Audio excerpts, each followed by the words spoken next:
I would talk and text with my dad a lot. In fact, one of the ways I knew that Heather would be a big part of my life was when I decided to put her on top of my dad on my favorites list. I talked to him after the train would pull into Grand Central when I would walk to work. I talked to him on my way home. And we talk about the Yankees, or how many applications scientists in synagogues had gotten, or Matthew's Taekwondo belt test, or Caroline's lines in Annie, or the people he tutored through English in Action. But more than words, my dad lived in visuals. There was artwork and posters and New Yorker cartoons and advertisements surrounding our house. Even last month, he was talking with a doctor in Sweden about his time in Sweden in the 1960s when he got an MFA. He had a keen eye for graphic design and had worked for CBS, helping to put together a companion book for the moon landing. And then his own company, Mitelman and Associates Ltd, with my mom, and then working in-house at a law firm to help them translate complicated legalese into visuals that would resonate with the jury.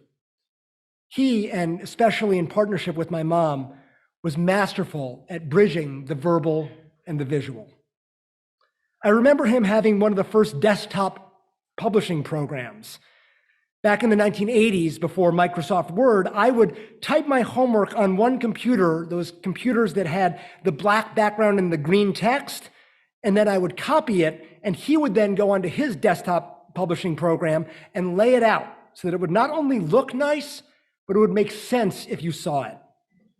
Thanks to him, I'm always looking to make sure that line breaks happen where they make sense conceptually. It would drive him nuts if his printed eulogy today said, Alan Mitelman was a graphic designer for 40 years. In fact, if you forget everything else today about his legacy, he'd be really happy if that was your main takeaway.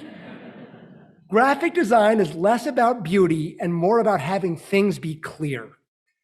And that's why when Sinai and Synapses, when we started that, which bridges the worlds of religion and science, needed a logo, I turned to my dad. And he brilliantly thought of an eights, one of the poles on a Torah scroll with Hebrew letters flying across to the other side of a synapse. It evoked not only the space of the synaptic cleft, which is where learning and neural growth happens, but also the Mishkan, which was described in Exodus as having held the Ark and the Ten Commandments and had a space in between where the cherubim, the two angels, faced each other. Of course, my trying to describe his design would have been much better if you looked at it rather than my trying to talk about it, which is exactly his point. His love of images didn't stop with things that were static. He loved movies, asking me many times in high school if I would watch the Japanese film Rashomon with him. And I told him at the hospital, I will, promise, I will see it. He and my mom were in a film club at the Jacob Burns Film Center, and one of the things that would have helped him accept moving to an assisted living was that I was telling him there was a movie every night. But he didn't just watch films, he loved making them. Not only was he on the cutting edge of desktop publishing, as my mom said, he was also one of the first people to have a video recorder and one of the people to first have a camcorder. So when I was about 5, we made a video called Super Friends and Animals in Space. He made the edits and added the chyron, and even though he and I were probably the only two people who have ever seen it, he spent hours trying to make it as well put together as what he would have seen at his time at CBS. He would also tape our annual Thanksgiving Turkey Bowl touch football game for our extended family. But what he really loved was making the pregame show, which usually starred Steve.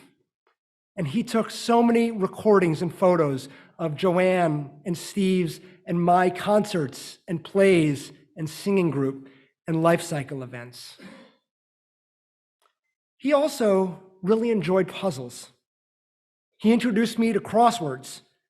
So I always knew a good birthday or Hanukkah gift would be the latest collection of Sunday New York Times crosswords. He was incredibly patient when he would sit in his Eames chair in the family room, and I tried to teach him some of the number theory that I was learning in my summer course in high school. I think it was because he enjoyed the intellectual challenge. Even just a few weeks ago, he would be telling me about his score on spelling bee and told me that he almost always got to great, sometimes even to amazing. And of course, we loved watching Jeopardy every night when I was growing up. So when I got an email from the show asking me to audition in Boston in May of 2015, I went from my house in Harrison to Briarcliff and picked him up, and the two of us drove to Boston for the day, just to be able to be with me for the audition. We debriefed the test on the drive back and hoped I had gotten enough right to be invited onto the show. I wasn't totally sure. But then the call came in, and I spent the next 6 weeks studying and cramming and reading before tape day, and my dad wanted to know every little thing of both what and how I was preparing.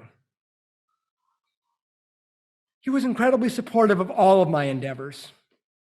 When I was working at Temple Bethel in Chappaqua, he and my mom would come for a lot of Friday night services and high holy days and adult ed programs, since they were in the next town over and a 5-minute drive, but I was living in the city. So we actually had to have a few conversations to make sure that there would be a little bit of a professional boundary, since they would have been perfectly happy to show up at everything. But because I was living in the city and Chappaqua was a long drive and services were at 8 p.m. and I had to be there early the next morning, I would stay over on Friday nights, sleeping in the twin bed that I slept in as a kid under my name that he had painted. And every Saturday morning, he'd make eggs and coffee for the three of us, and we had breakfast before I headed off to Torah study or services. More recently, when Sinai and Synapses launched a weekly interview series with thinkers and scientists and rabbis during COVID called Sacred Science, he was always there. In fact, when I would have a pre-conversation with the guests to ask them what we were going to talk about, they would naturally say, all right, about how many people do you think you're going to expect? And I would tell them that most people will actually watch it afterwards. Not that many people are going to watch it live. We may get a handful, but my dad's going to be there. Zoom and FaceTime helped a lot in the last few years of life because they were really hard for him. He was what some people might call independent, others might call stubborn, and still others might call defiant. He didn't want people telling him what to do, and that sometimes included doctors and nurses. He was still going up and down stairs and getting his own groceries, and cognitively with it, completely there. Even if he didn't always make the best decisions, he certainly was always able to do so. And as I've been saying, the way that he died was a line from Hemingway, where a character was asked how he went bankrupt. And the character said, gradually, and then suddenly. Over the last, I don't know how many years, he may not have been doing all of his swallowing exercises or his physical therapy or keeping his diet in order to keep himself strong. So in January, we decided he needed to get some help. It took some convincing, but he finally applied for long-term nursing care. We honestly weren't sure if he would have qualified. As my mom and I had said, though, if he had qualified and we had put a claim in earlier, he wouldn't have wanted it. While we were waiting for the long-term care claim to kick in, he fell, which led to a rehab center. And about 3 weeks ago, our kids went to see him there. He was sitting in a wheelchair, playing dots and ultimate tic-tac-toe. They pushed his chair into the day room because we were sitting in his room, and we could tell he didn't really want to be there. And so even though he was still very much himself, afterwards he sent me a text. He said, "Thank you so," with the capital letters, "so much for coming by. It was wonderful to see everybody. Your kids give me such a boost and just brighten my day. I want to go on record that I hate, capital H, them having to see me in this condition. That's not how I want them thinking of me. But unfortunately, he kept getting weaker physically. The doctor told him he wasn't getting enough nutrients, so he suggested a peg tube to try to help him get stronger. He didn't want it. If I do it, he told me, I'll never be able to drink Diet Pepsi again. He and I talked about it, and with some incredible help and guidance from Joanne's husband, John, we decided to move forward. Right before that, though, he had aspirated pneumonia. And while that wasn't the first time, he had actually had it in November, went to the hospital, and then was at our Thanksgiving table 3 days later. This time, he was too weak. It took its toll. We didn't know that at the time, though. The peg tube actually seemed to help. And last Sunday, my mom and I went to visit him in the hospital. We talked about an assisted living facility, and he said, I'm starting to get to a point of accepting that this will be the reality. And he thanked my mom for pushing so hard to get the long-term nursing care, which he had resisted even paying for in the first place, so that he could potentially have many more years. On Monday, he was discharged from White Plains Hospital back to his rehab center. I asked if he was back in the same room because previously he never quite knew if it was day or night because of the fluorescent lighting and no natural real light.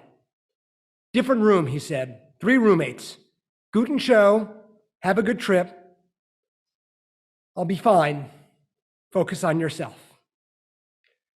I asked if his room was in the corner, and he said, I think so. There's a window, smiley face.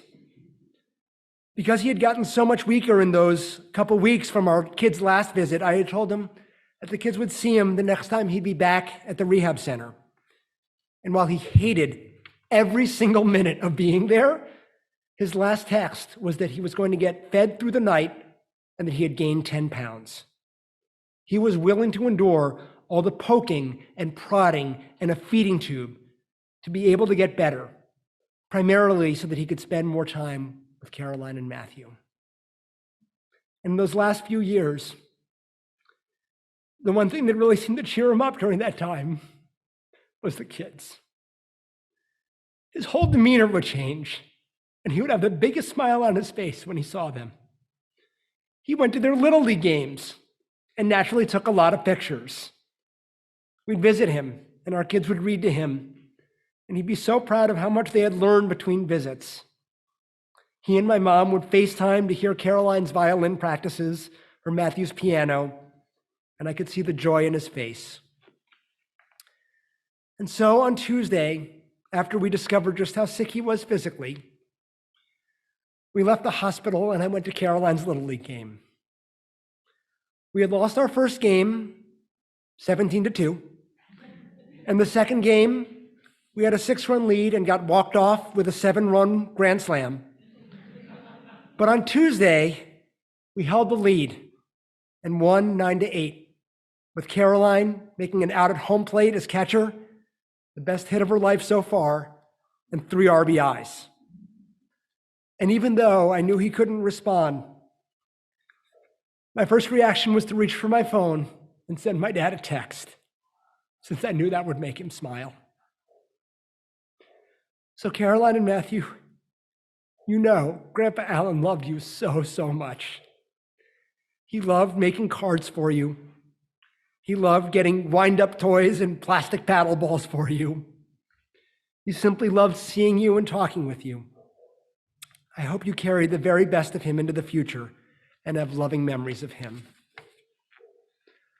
Lexa, when my dad went to Weill Cornell for a procedure last year, the first thing he told the medical team was to proudly say that you were in medical school there.